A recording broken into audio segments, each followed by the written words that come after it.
Akashvani F90। नमस्कार, मैं छाया साहू रायगढ़ से। क्या कोई कल्पना कर सकता है कि रेडियो सुनने के जरिए समाचार, मौसम, ट्रैफिक और आपातकालीन अपडेट तुरंत उपलब्ध न हो।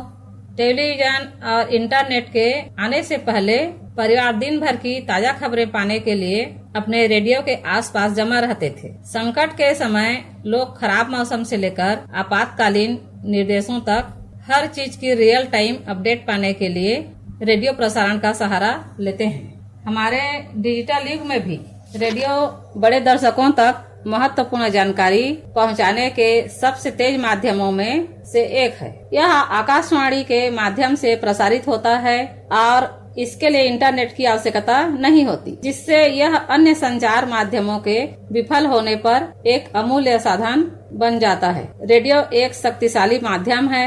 अपनी व्यापक पहुंच, तत्कालिकता, विश्वसनीयता, अपनात्व और कल्पनामय सोच को बढ़ावा देने की शक्ति के कारण उसकी उपयोगिता दिनों दिन बढ़ रही है।